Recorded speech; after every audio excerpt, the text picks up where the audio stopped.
ان کے حوالے کرو جو اس کے اہل ہو۔ تو اہل آدمی کے لیے ووٹ مانگنا امر بالمعروف کہلاتا ہے۔ آپ کسی مسلک کے عالم کے پاس چلے جائیے اور نااہل آدمی اس سے لوگوں کو بچانا، جو لوگوں کے مستقبل کو یا لوگوں کے امانتوں کو صحیح طریقے سے ادا نہ کر سکے، اس سے لوگوں کو بچانا، اس کو نہی عن المنکر کہا جاتا ہے۔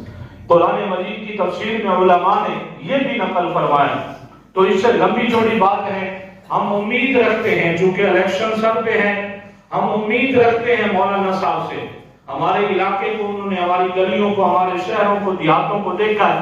یہ ابھی ایک نوجوان سوال کرنا چاہتا تھا مولانا صاحب سے، مجھے امید ہے اس کے سوال یہی تھے کہ وہ میٹرک پاس تھا، وہ غریب گھرانے سے تعلق رکھتا تھا۔ ایسے ہزاروں غریب کے بچے ہوں گے جو نوکریاں خواب میں بھی ان کو نہیں آتا کہ ہمیں کبھی نوکری ملے، کیونکہ ہمارے حکمران ہی ہمیں ایسے ملے، ہمیں حلقے میں ذمہ دار بھی ایسے ملے۔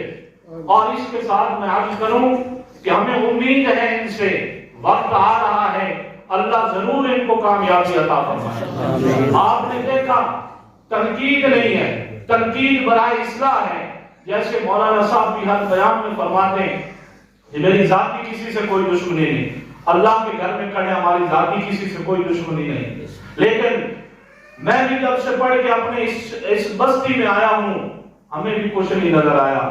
ہم بھی دیکھ رہے ہیں کہ میں عرض کروں مولانا صاحب سے، یہاں 18 ہزاری ہیڈ کوارٹر 30 کلومیٹر ہے، گڑھ موڑ ہیڈ کوارٹر 30 کلومیٹر ہے، یہ درمیان کے ایریے میں مریض تڑپتے رہ جاتے ہیں، مریض بیچارے چار پائیوں پہ سسکتے رہ جاتے ہیں، کوئی ایسا ہسپتال نہیں جو کوٹ بہادر میں اپنے مریض کو پہنچا کے ہم اس کو دوائی دلوا سکیں یا اس کا علاج کر سکیں۔ یہ زرعی علاقہ ہے، یہاں لوگوں کے پاس ہزاروں کی تعداد میں جانور ہیں، لیکن کوئی جانوروں کا ہسپتال یہاں کوٹ بہادر یہ ایریا میں ایسا نہیں جہاں سے ان کسانوں کے لیے کوئی مداوا ہو سکے۔ ہم امید رکھتے ہیں مولانا صاحب سے، ایک نئی جنریشن سے اور ایک غریب متوسط گھرانے سے آپ نے قدم اٹھایا ہے۔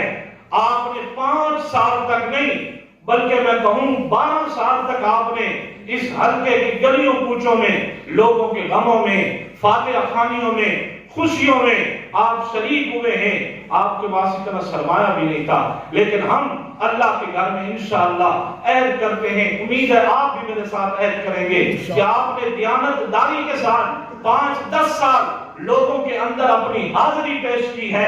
انشاءاللہ ہم آپ کو اسمبلی میں اپنے مقدر کے سنوارنے کے لیے ضرور پہنچائیں گے، اور ہمیں امید ہے کہ ہمارا حلقہ بدلے گا، ترقی ملے گی، جو ہمارے حقوق ہیں۔ ہم روزانہ مولانا مارچس کی تیلی پہ ٹیکس دیتے ہیں، وہ ٹیکس اسلام آباد فوراً پہنچ جاتا ہے، لیکن اسلام آباد سے میرے حلقے کے لیے کچھ نہیں آتا۔ کیوں نہیں آتا؟ شاید لینے والے سوئے رہتے ہیں۔ مولانا مجاہد فاروقی صاحب، لینے والے سوئے رہتے ہیں یا مانگنا نہیں آتا۔ اللہ نے آپ کو ہر طریقہ اور ہر تہذیب و تمدن کا اللہ نے آپ کو طریقہ عطا فرمایا۔ آپ 10 سال اساتذہ کے قدموں میں بیٹھ کے پڑھے ہیں، آپ عالم دین ہیں۔ انشاءاللہ ہم اللہ سے دعا کریں گے۔ میں آپ سفید داڑھی والے بزرگوں سے بھی کہوں گا، آپ کی دعائیں کوئی کسی دن بھی خالی نہیں ہونی چاہیے کہ اللہ ہمارے ملک کو نیک صالح دین کی سمجھ رکھنے والے حکمران عطا فرمائے۔ آپ کی دعائیں ہوں گی، اللہ ہمارے ضرور مقدر بدلیں گے، اور انشاءاللہ اللہ تعالیٰ اس دفعہ ضرور مولانا صاحب کو اسمبلی میں پہنچائیں گے، پہنچا رہے ہیں۔ بس ہم نے ان کا جو ہے معاملت کرنی ہے۔ اللہ ہم سب کا حامی و ناصر۔